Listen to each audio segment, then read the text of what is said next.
Hey there, Groovesters. Ridgely here with another fantastic Groove Growth program. I'm so delighted to join with the author of Meditations Across the King's River, African-inspired wisdom for life's journey, and a whole bunch of other stuff, James Weeks. James, thank you so much for joining us in the Groove community. We appreciate you. Well, thank you so much for having me as a guest, and thank you also for the work that you've done to transform the planet, to impact lives. So grateful to be a guest on your program. Well, you're doing a lot of things. You're a spiritual leader, you're an author, you're a finance mentor, you're a speaker speaking at Harvard University and other amazing places, online, on radio, etc. So tell me, give us a little bit of the background. What's the story of James Weeks? Well, one of the stories of I'm a child of the Caribbean, so grew up on St. Croix, Virgin Islands. That's my home. My first love wasn't any of the things you mentioned. My first love was airplanes. I as a kid, as a baby, I looked to the sky and I wanted to fly airplanes. So eventually I did get my private pilot's license. Nice. That came much later in life. But to answer your question, the background of why I'm here speaking to you in a sense comes out of crisis. And I always like to share that I had a crisis in my family, which led to my transformation.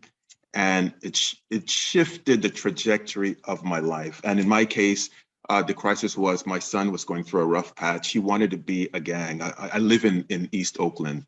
And even though my son had a middle-class upbringing when he was around 17, he wanted a thug life. He wanted it. That was causing such chaos in my family. My wife and I was arguing every moment of what should we do with him. And during the time when my son was going through this crisis, and getting arrested, I might add, someone told me that there was this shaman from West Africa in town, and maybe I should go speak to him. So I went to see him, just hoping to get some insight into my son. And instead, he mentioned my son, but he gave me insight into myself. He said, "But James, you know what? You are meant to be the spiritual leader." At the time, I was working for corporate America. He said, "In time, people around the world will know you for the work that you do." And when he said that, I felt like I heard this somewhere in another lifetime. And I started to view my son as a messenger. Oh, and I almost wanted to thank him for causing all of this trouble, right? So I ended up taking my son with me to West Africa. I went through a spiritual initiation process over there in Nigeria, West Africa. My son came with me. And about a month or so after my son came back, my son's psychiatrist said, "I'm not sure what happened in Africa, but your son is new and improved." And so today, my son is just an amazing human being, amazing businessman, amazing father.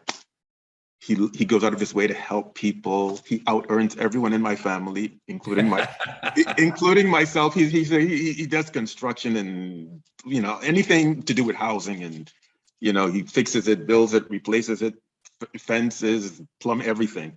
He out-earns everyone in my family combined. And so when I look at my son, I'm looking at a miracle. I said, like, oh my God, this is a miracle. And then I've gone on to impact other people with my teachings, my work, film project, my book. And I like to always start with this story because, as you know, as we go through life, we're always faced with some type of crisis, some type of challenge, something isn't going our way. And I feel I've learned, and I'm still learning, that, it's important to look at, as we go through the challenge that we face, asking ourselves, well, where is this leading me? And also maybe we can ask ourselves, well, also, who is it leading me to? So where is it leading me? Also, maybe who is it leading me to? And maybe, well, what might be the message behind this? Mm-hmm. Wow. And so, I mean, you went from being corporate America to being initiated into a priest in West Africa kind of stuff. I mean, talk about that. That's kind of amazing. Sure. So I actually worked for corporate America for 19 years. I used to work for the bleach company, the Clorox company, in a customer service capacity. And so when this happened with my son, And I went to Africa. Several years after that, things on my corporate job, it started getting rocky, you know. I wasn't getting along with my boss, even though up until that point, things were fine. But then I had a crisis at work where my review wasn't good, and I wasn't feeling connected to the job at that point, to be honest. And so that I had no choice but to leave. Well, I did have a choice: either stay and, you know, work harder and hopefully get a better rating, or go on and or leave the company. And so I chose to leave. And then maybe about 2 years after I left, I started to go into this calling of giving advice to others. People started calling me for advice, for guidance, and they still do today. And that's where the transition happened. One of the transitions is just being forced out of that job, which opened the door to something else that ultimately, you know, provides more meaning, even though, you know, it's, as you know, as an entrepreneur, it has its challenges, its ups and its downs, but yes. And do you find that that you encounter a lot of people in that same space that are kind of stuck in that thing until they somehow find a way to open some other door and move in that direction? Yes. And so what's interesting, and so what I've learned, and I'm still learning this, it's that we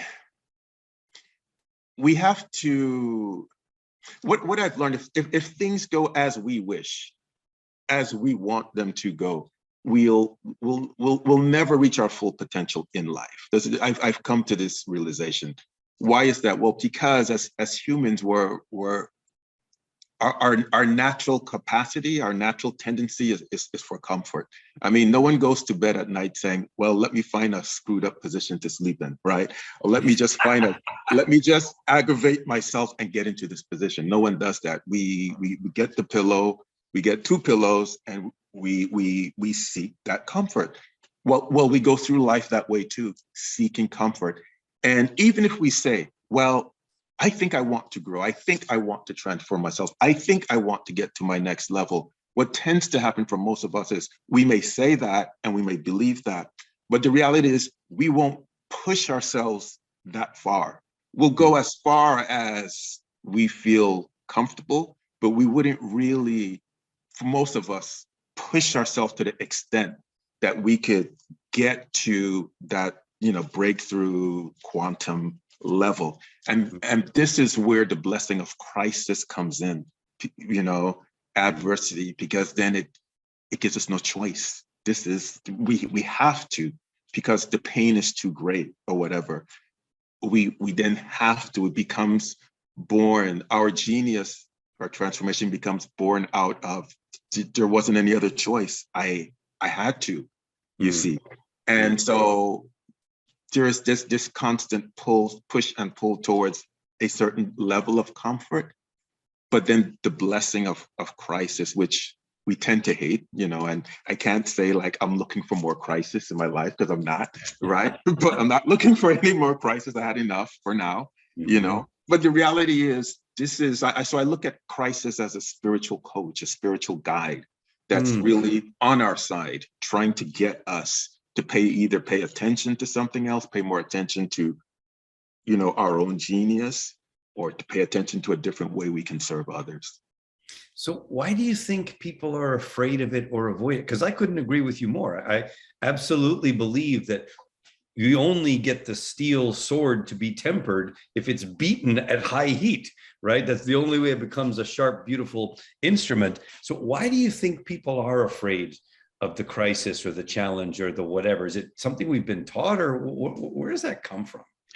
So I think it comes from a fear. One, I think fear is the driving force. And so for most of the time, we tend to prefer the fear of what's known to us, because it's safe. And so what happens? Well, then, as you know, most people, well, a lot of people will stay in relationships that don't fulfill them, and they know it doesn't fulfill them, and they've known it for years and years, but we tend to stay in it. Or we'll stay in a job that also doesn't fulfill us for years and years and years. And so it becomes easier to complain about the relationship or the job, but then we'll stay in it. So I think a lot of it is definitely fear-based. And I would say maybe another part of it is a desire to a certain desire for control, you know. And so we, you know, just the society too breeds us to be control freaks to a certain extent, you know, wanting to control this, wanting to control that, but we can't, you know. But so I would say those two things. And what can we do to overcome that fear, to get past that, so that we're not afraid of the thing that, as you said, I wrote it down on my very sophisticated notes, the sticky pads. I quickly wrote down the blessing of crisis. Well, you know, I feel, you know, one of the things that I always suggest to people that I work with that come to me for advice is, one of the things is actually having a spiritual practice, and I'll explain why I'm so strong on that. So having some type of consistent spiritual practice that we're going to do every day, and we don't have to do the same spiritual practice. It could be whatever it is that resonates with us, whatever that is. So I feel that it will probably be different for all of us, whether it's prayer, whether it's meditation, whether it's whatever it is. So the spiritual practice is important because for a lot of different reasons. One is it helps to keep us more grounded, but it makes us more receptive to our own. It makes us more receptive to our own spiritual powers, our own superpowers. But it makes us more receptive to messages or divine guidance that may be coming from, whether you want to call it God, whether you want to call it some higher power or ancestors or spirit guides. It empowers us in that way. And so I believe that without that type of grounding, it becomes more difficult for us to get to this higher level. And I also believe what I know also is that the society that we live in it's sort of set up in many ways to steal this power away. I feel the more we can tap into this greatness that we all have, the more of a potential threat we also become to the status quo, who doesn't really like people thinking too deeply about too much, you know. And so I would start there always with, okay, how can we get more in touch with ourselves? How can we unplug when we can? To the extent that we can, we need to unplug more, you know, and stop allowing ourselves to get sucked into, whether it's the chaos and the drama and the crisis of the external world, or whether it's Hulu and Netflix and the constant bombardment, whether it's Facebook. Connecting with ourselves more. That's what I would say. That's one of the tools that we would use. And also, I am a strong believer also in mentorship of someone outside of ourselves who may be at a certain level, whether it's in spirituality, whether it's in finance, whether it's in business. I'm a big believer in that mentor, that outside coach who can hold us to a higher standard, so to speak, or who can remind us, but you know what? We may be here in life, but more is possible. I would say those two things are places where we can start. You know, I think that, so I'm a monster believer in the spiritual practice. What I've grown to appreciate for myself, being someone who practices every day, morning and evening, is if I don't do that, my life state or my life condition suffers and it goes down. And then everything that I'm seeing is through a low life condition or a low life state, and it looks low. But when I keep my practice, my spiritual practice strong, then my life condition is high, and everything I see is through a high life state. So I see opportunities. I see the glass half full as opposed to half empty. I see even that the glass is actually half full of water and half full of air. So it's actually 100% full, no matter what, right? You just see things through a different view, a different lens when your life condition is high because of a consistent spiritual practice. What do you think? Absolutely. And so I love that. I love what you said about it being full of air. I've never thought about it that way, but I love that. But yes, to your point. And so, what I tell people and what I've come to believe is without that practice is we're doomed. It's like I guarantee someone will fall apart without a practice. It's just we're on a course where we're going to break down. We will, and it's not to say that a spiritual practice to me is like a buffer. It's a it's a shield. It's kind of like sort of like being vaccinated, so to speak. It's the equivalent. You know, we're vaccinated. Or we're better vaccinated. I would say that. And so without this practice, what we're doing, we're destroying ourselves. I feel because every day we come into contact with dysfunctional society. Every day we're coming into contact with an outside world where anger is the norm, where hatred might be the norm, where depression is the norm, where anxiety is the norm, where overwhelming is the norm, where poverty thinking is the norm. We're exposing ourselves to that. So without this spiritual grounded practice, well, then we fall prey. We're more, we're going to be victimized by that. And so when I work with clients, what I tell them is that, I believe that a spiritual practice is something that we should be militant about. And what I mean by that is that if something in our day doesn't get done, it could be anything that doesn't get done, but not the spiritual practice. So if you said, well, you're going to wash the dishes and you didn't, so be it. If you said you're going to fold clothes and you didn't fold clothes, so be it. If you said you're going to, whatever, sweep the floor and that didn't happen, so be it. But it just can't be the spiritual practice, with that level of dedication, then it becomes more likely that we will do it, even on days in which we might slip.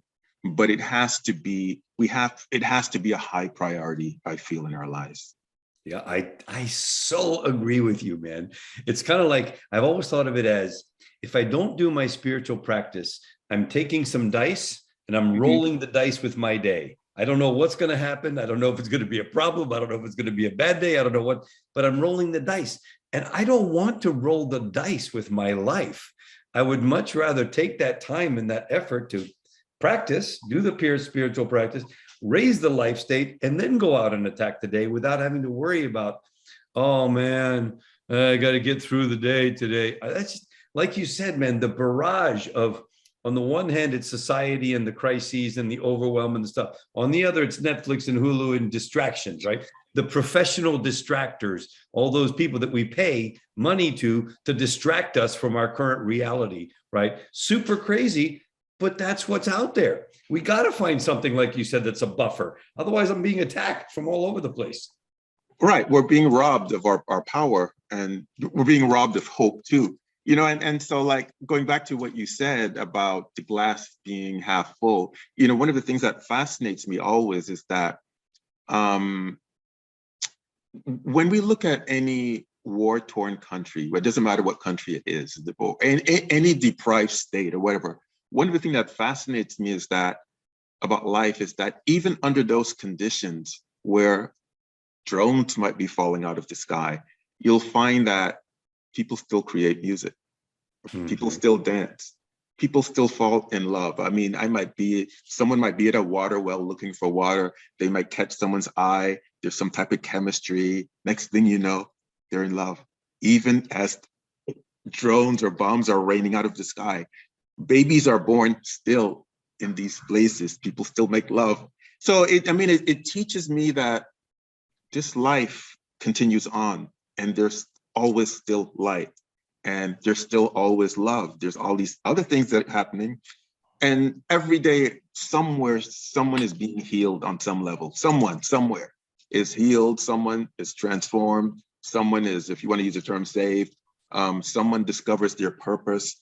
Someone finds a path to wealth. Someone is blessed. Someone is generous. Someone receives a blessing that maybe they didn't think they would get. So all of these things are happening. All of these miracles and blessings are happening in this world that, we're conditioned to see as only despair, only as something is wrong. And so it challenges us to look for the water, as you said, the glass of water that is half full and the air that is there as well. And what do you think people can do to stay in that place? I mean, besides the spiritual practice, what are the, I mean, you in your book is sort of like the meditations across the King's River. What does that meditation do for the common person? How does that work? Because I'm always looking for the next thing, man. You know. Okay, so okay, good. So I would say one thing I would say is of several things. One would be consistency.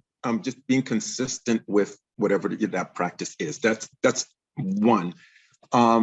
So one of the things, several things that we can take from ancient cultures, like the cultures of Africa, for example, which I've been heavily exposed to.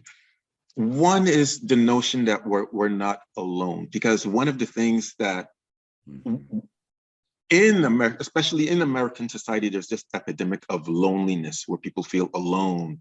And what comes with feeling alone is a sense of powerlessness, right? And the whole Western US focus on individual and, you can be great and this individual approach to everything is also what undermines us. And so one of the things that we can do is expand that notion of the individual to, no, we're part of a team. The reality is we're part of a bigger team. And this is where these ancient cultures have so much to teach us. In Africa, there's this emphasis on ancestors. Well, no, I'm not alone.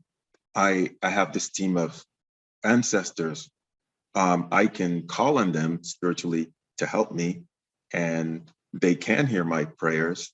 And so that's one of the things, is understanding that, no, we're not alone. We're part of this larger cosmos. We don't have to figure it all on our own. We don't have to know every solution. Why? Because we're part of this global, bigger, cosmic, spiritual village, if you will. There's that approach. So that would be expanding our awareness beyond ourselves and keeping that beyond ourselves.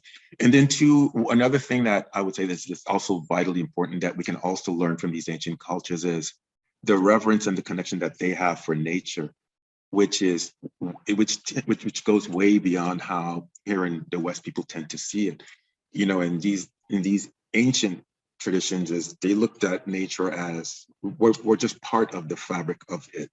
We're part of this kingdom where in olden days, if we were having a celebration, we're inviting the trees to come. We expect animals to be there. So the reason why this is vitally important is simply nature is part of the medicine that all of us need, right? All of us in our own way. So whether it's gardening, whether it's going down, whether it's nurturing plants. Lately, my son and I, we've gotten involved with keeping bees. So now we're beekeepers, right? So having a connection with nature, we're not meant to be wired and connected to the internet all day long or whatever, So that would be another thing that we can do is, one, expanding our view to include ancestors or spirit guides, whatever. Two, having a connection with nature. Three, getting clear about what we feel passionate about. And this just takes some quiet time to tune into, okay, what is it, so one thing when I work with clients, I often ask them, if someone were to give you a check for $200,000 and you didn't have to work, how would you spend your time? What would you be inclined to do? Now, if someone doesn't know what they would be inclined to do, well, that's a problem. Right. That is a huge problem, because that indicates to me a lack of direction, a lack of connection, and a lack of direction, a lack of connection to their own spirit. So it's very, very important for us to tune into, what we tend to gravitate to on our own without any type of outside influence, because that's the direction. That's like it's like having a rudder. That's like, to me, that's like the rudder on a boat that guides us in life. Like, okay, I'm going here in this direction. I heard somebody say this, and I was wondering what your take is on this. And that is that as crazy and as challenging as the pandemic has been, it has also proven to us that Mhm. everybody in the world is connected, that there's Yes. a connectedness that, yes, it came about as a crisis, right? A blessing of crisis, but at least some of us who are more aware are also paying attention to that aspect, which is, look, it can't be any more proof than this. From one little place, the whole world, right? I mean, what do you think? Yes. Well, absolutely, yes. And then also to your point, um, although also there was great suffering, you know, a lot of suffering during that era, that time, there were also reports of people finding themselves too, or realizing that they had some changes to make in their own life, whereas they were too busy all of the time to notice this, right? And so that was the blessing of it. For other people, it was that opportunity to shift the course of their business, to shift the course of, to grow and to expand in other ways. So I totally agree with that. Yeah, and for myself personally, I started traveling when I was 6 years old. My parents divorced, and I started traveling, went overseas with my mom. And you know when I stopped traveling? When the pandemic hit. Mm, I've traveled my entire life, nonstop, all my life until the pandemic. And now I realize, wow, I kind of like it at home. It's nice over here. I got a nice mhm. house. Sleeping in my own bed with my own wife is beautiful. I really enjoy that part. But it was crazy because you're right. So many, and I love that you express that, whether it's the babies are being born while the drones are dropping bombs, or the pandemic, and in the middle, some of the people are finding ourselves, because you're right. And to me, it was that. It had been a huge shift in my life, very positive shift because of the pandemic. But I also think that it's because of the way that we approach the pandemic too, right? It's like, it wasn't like, oh, there's a pandemic. Oh my God, life is, for me, it was, oh, there's a pandemic. That's really interesting. My life just changed. I wonder what we're going to do about this. What does it mean to my day to day? You know what I mean? It was not like it was not like some, it was much more of a, I better chant more and think more and do more and figure this out, because yeah, the stuff just got a little interesting. Mm-hmm. And so I know that you do the with your work as a spiritualist and a priest and all of those things. How does somebody tap into the magic of James?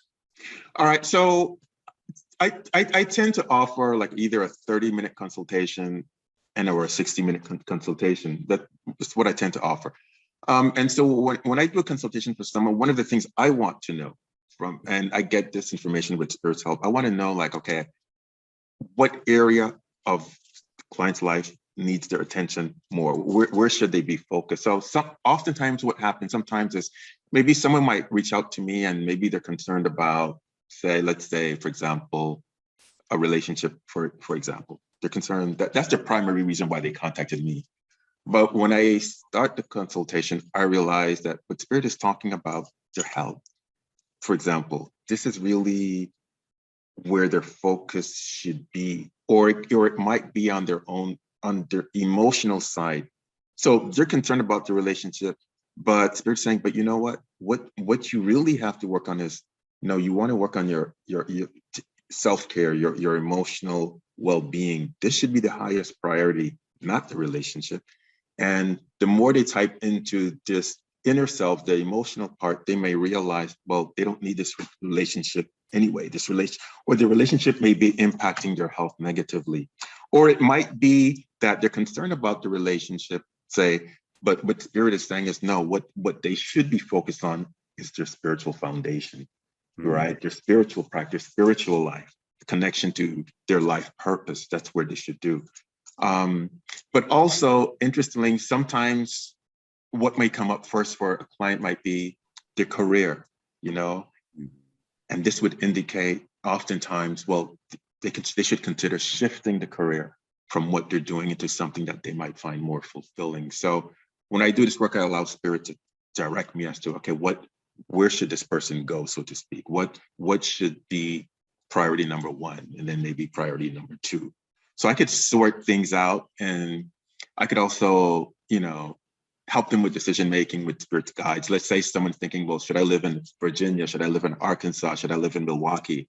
I can tell them, Spirit is recommending this. If someone is asking, should I be a dental hygienist? Should I focus on agriculture? Should I focus on, a career as a biologist? I can say, here's the recommendation. So it can be done in a lot of different ways. There's no limit. It could be used for relationship type questions. It could be used for career type. And sometimes what comes up in a consultation is finances. Spirit might say, you know what? You should be paying more attention to your finances. And in some cases, it may be that the person is struggling and they need to have pay more attention to financial literacy or where they're wasting money. Or at times, someone may not be struggling financially. It may be an indication to shift how they have their investments or so, or to be open to other streams that they haven't thought about. So it sounds like almost like a channeling, right? Like you're tapping into this massive spiritual world of, or is it the ancestors, or how I'm curious, man. I mean, is this part of being a Babalawo? I mean, yes. Yeah. So to answer your question, in my work as a Babalawo, which means in Yoruba culture, which is where this particular tradition comes from, it means the father of mystery. So what we're doing is we are in communication with a deity known in our culture as Orunmila, and it's believed that this deity, this deity of wisdom, witnessed the creation of the universe, and therefore, has access to more information than we tend to have, and can guide and direct us. What's also interesting, and this is just a tidbit, just for fun. I mentioned this in my book, and so one of the fascinating things about Africa is because we most people tend to think of it as it's so far away, it's so distant, it doesn't have anything to do with this culture, blah blah. It's a foreign thing, right? But one of the things I point out in the book is that culture, that spiritual culture from Africa also influenced Western technology. How so? It's because the roots of the binary code that's used for computer language can be traced all the way back to Africa, all the way back to these very traditions. It's just that we're using it to speak with spirits. In the West, they're using it for computers to speak to each other. But there's so many commonalities. And so in the book, I make reference to the work of Dr. Ronnie Glass, who's an ethno-mathematician, who talks about this, how the roots can be traced all the way back to Europe, to Western mathematicians and mystics in Spain. So it traces the roots of the binary code and how it eventually influenced the development of this computer technology. So we're again back to that interconnectedness. It is, yeah. To your point, and so to your point, yes, we're all more interconnected than we were aware of. We're just not made aware of that. And I know that's by design, to keep people fragmented, to keep people feeling powerless and isolated. But to your point, yes, we're all more intricately connected than we are aware of. I had an experience 2 weekends ago. It was the celebration of Juneteenth. As you know, we had that celebration. And I went to an event, Juneteenth event, with my wife and a couple of friends. And it was 103 degrees. It was so hot outside. It was like ridiculous. We were all like, oh my God, it's so hot. But in my dialogues with people with a different skin tone, the thing that came out more than anything is how much we needed to talk to each other and to keep talking and connecting. I had beautiful dialogues for about 3 hours with a frozen ice bottle on a frozen water bottle on my neck, right? I had it right here on my neck just to stay cool. But just walking around and talking with beautiful people about stuff, and different topics would come up. And then almost invariably we'd get to a place of saying, wow, really nice talking with you.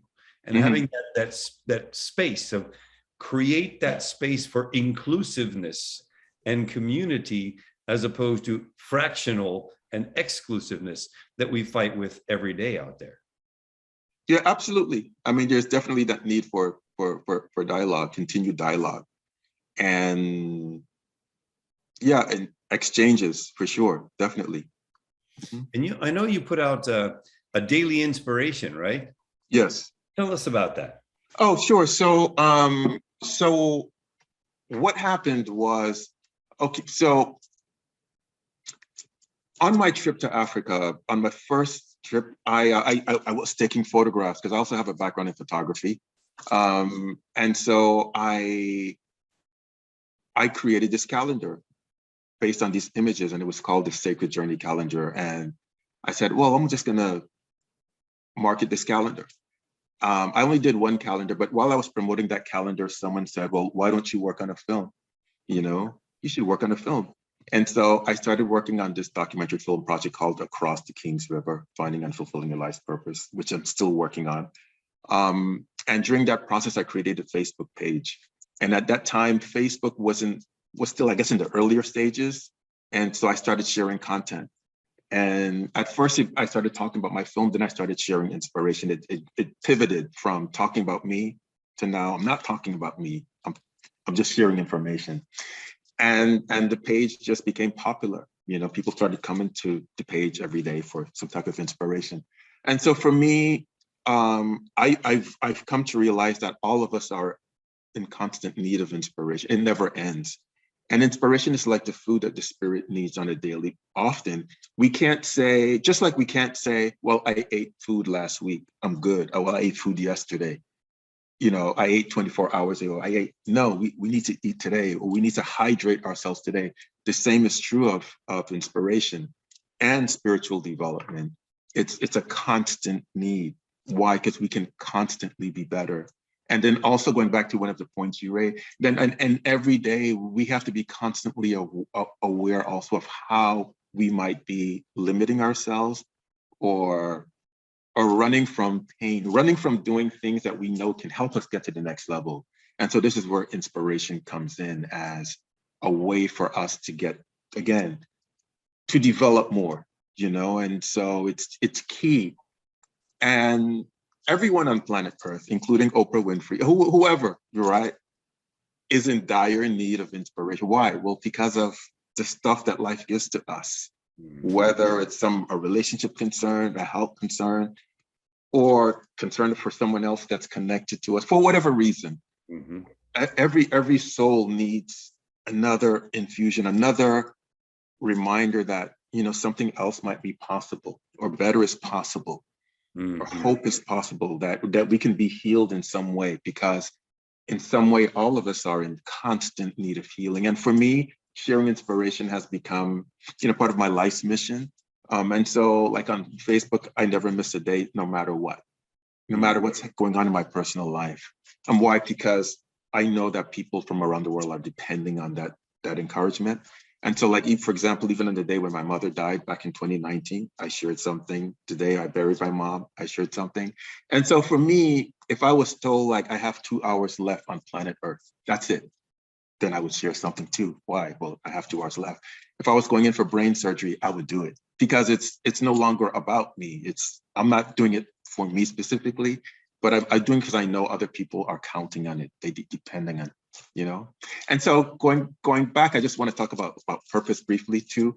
It's like when we think of purpose and life purpose, it's not always about us, you know, it's about serving someone else. It's about how our lives might be useful to someone else. It's not always about what we want. It's about how can our lives give meaning to someone else. Mm-hmm. And tell me, what is the origin of Across the Kings River? Oh, sure. That's a good. So Across the Kings River really the title comes from a proverb, right? And the proverb in the Yoruba language is saying that, and this comes from a good friend taught me. The proverb says, if a king asks you to do something, you can't tell the king you're not going to do it. So in Yoruba language, it sounds like this: Ishe oba koshemaje, oba ronishe, odobakum. Ishe oba koshemaje, koshenko. What that means is that the proverb is saying, it starts out by saying the work of a king can't be denied, can't be rejected. Why? Because in those ancient societies, a king was this great, you can't say no to a king, essentially. And then the proverb goes on to say, well, the king has sent the message, right? Which means that you can't say no to a king. The king already told you what has to be done. And then the proverb goes on to say, but the river is full, which means it could be dangerous. You know, the king asked me to do something. There's this river. I have to cross this river anyway. There could be danger, but I still have to go because I can't tell this king no, you know? And so the proverb ends with this reminder, we can't say no to king. And so for me, when I came up with the title Across the King's River, I think of it as, you know, not necessarily as a king, but I think of the king as our soul or as a higher, but whatever, our life purpose, or it might be a cause that's asking us, hey, we have to do this. James, there's this thing that you have to do. And all of us, I feel, have been given an assignment. And this is what Across the King's River means. Well, how can we fulfill this assignment? You know, how can we follow through, even though it's risky, even though there's danger, even though there's fear, even though some people may not like it? How can we follow through on what we feel is our divine calling? And I feel that all of us have some type of divine calling. I don't feel like a chosen few. It's all of us in some way. We're being asked to do something. At least we're being asked to be better. You know, we're being asked to be of service in some way. And I feel, so for me, Across the King's River is about, it's more of a question that we ask ourselves, how can we follow through? How can we transform not only ourselves, but in the process of transforming ourselves, somehow help transform the planet? And this is what Across the King's River means. I love that. I mean, it sounds like Across the King's River is that thing of finding that mission, finding that calling. Yes, whatever it is. Yeah. Wow. Whatever it is.